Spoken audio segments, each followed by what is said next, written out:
Hey, what's up? MKBHD here, and this is it. This is the sequel to the phone that shook up the folding phone world last year. It was headline worthy. This is the Galaxy Z Fold 2 5G. It's the Fold 2, and I'm shooting this in a bit of an unusual location, as you can probably already see. I'm in a trailer in the middle of the desert in Arizona because I'm out here essentially hosting David Blaine's Ascension project, where he's going to float up into the sky while holding onto balloons. It's kind of insane, and it's a pleasure to be here. But I figured while I'm here, I will have Samsung ship the phone out here, and then I also had Andrew at the studio ship a Komodo out here. So we're going to do a little first impressions and hands-on of this phone before tomorrow there's the launch. So watch that. I'll link it below if you haven't gotten to it yet.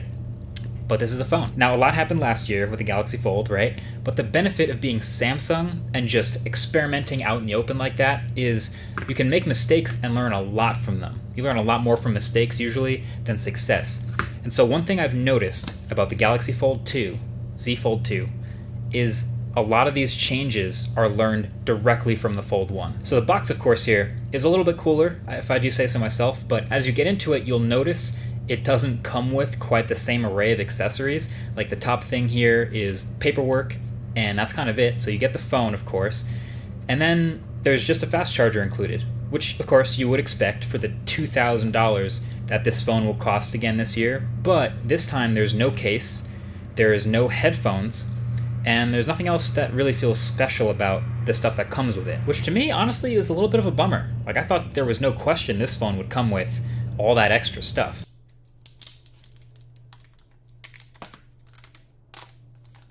And then a note about the screen protectors. So we took the plastic off at the beginning, and that was all great, but the Fold 2 comes with a plastic screen protector on the front display and on the inside on the main display. So I asked Samsung very specifically about this.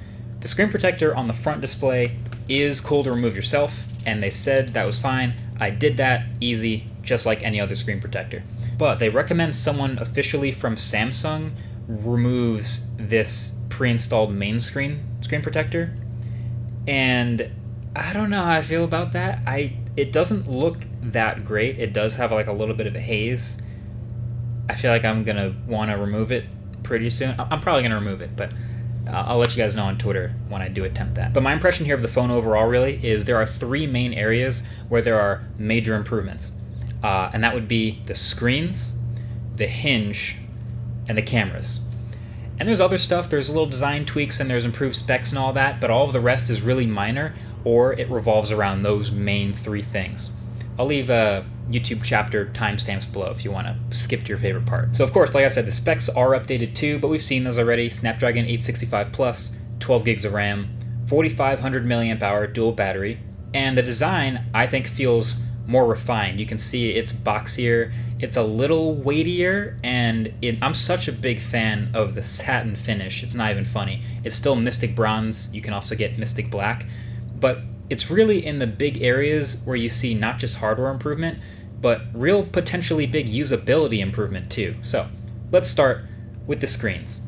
This one's pretty simple. Both the cover screen and the main screen got big upgrades. The cover screen is now full size, so it goes from like that little 4.6 inch display with huge bezels that was, I think, easily the worst looking part of the first Fold, to a genuine corner to corner full size 6.2 inch display. It's still really narrow, but I feel like this alone is going to change the way I use the Fold. The tiny cover screen before was actually pretty limiting, and I didn't want to use the phone closed as much, but now that changes a bit. I feel like the full-size smartphone type of size on the outside will change the behavior before you even open the thing. But then on the inside, once you do open it up, there is your second big screen change. The bezels inside are a little thinner. It's now a 7.6 inch square display versus 7.3. But I think more importantly, the huge corner cutout from last year is gone for just a single 10 megapixel hole punch selfie camera. And I'll talk more about why that makes a lot more sense in the camera section. But the bottom line is that ends up giving you a noticeably more impressive, huge canvas of a screen. Like, this is what I was hoping for when I was dreaming of improvements for folding phones. It's impressive. And this main screen is also now bumped up to, yes, high refresh rate, 120 Hz. It's actually adaptive refresh rate, so it can modulate anywhere from 11 to 120 Hz depending on what's happening on the screen. But yeah, this is one of those things, again, that I mentioned even last year with the Fold 1 of improvements I'd like them to make. And we have it here now. Now, one of the things I was wondering about is the crease, since it's now using the same ultra-thin glass on the Z Flip. And I'm seeing the crease still. It's not like it's going to disappear after one generation. You run your finger over it a little bit and you can still feel it like the Z Flip. But again, just like those other phones, it's not quite as big of a problem if you're just looking at the content and not looking for the crease. So the screen's pretty sweet. Thumbs up for me. So it's just what a difference that cover screen makes, right? But that brings us to the second big piece, which is the hinge.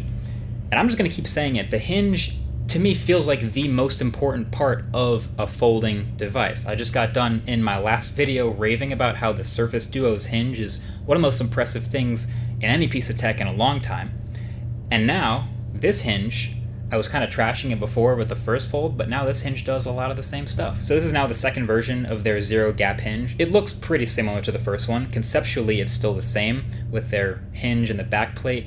But this year, Samsung will actually let you customize the backplate color between a couple, I think it's 4 different colors, which is super cool if you're willing to wait a couple extra weeks for the customization to come through. But now this new hinge will allow for freestand anywhere from 75 to 115 degrees, meaning it can basically stay put in almost any reasonable angle you want. And then there's a bunch of software features built around this new hinge that I'm going to be testing for the full review. It's still called Flex Mode, and there's a slowly growing list of apps that will recognize when the hinge is folded halfway, and then it'll treat the app like a mini laptop, basically.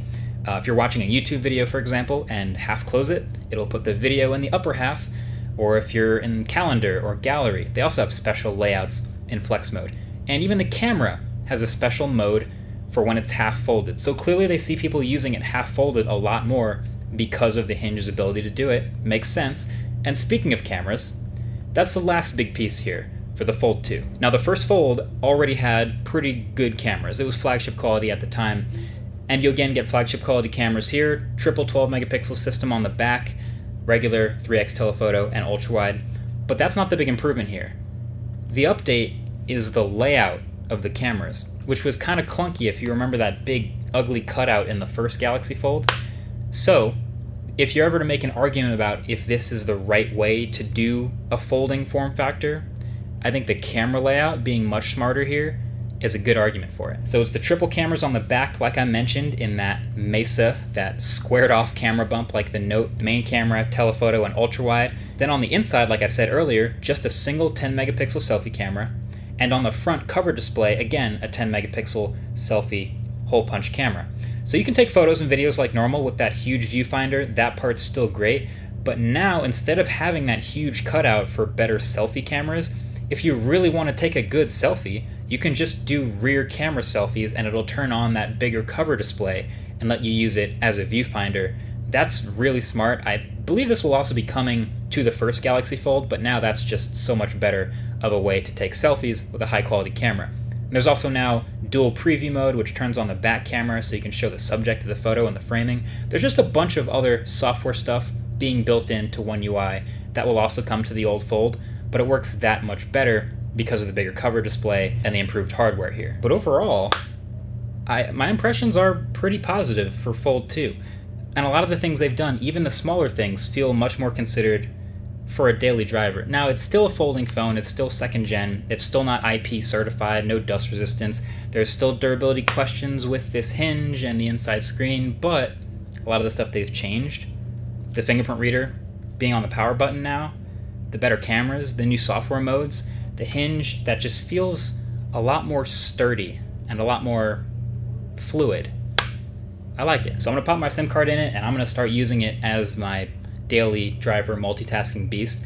And I'm going to review it. So let me know in the comment section what you guys want to know, whether it's the cameras or durability. Battery is another one. It is a 4,500 milliamp hour battery, which is not small, but it's also a 7.6 inch Quad HD 120 Hz display. So that's not small either. So there's a lot of stuff to test, and I'll check out your comments for that. But that's been my first impression of the Escobar Galaxy Z Fold 2. Stay tuned for the full review. Thanks for watching. Catch you guys in the next one. Peace.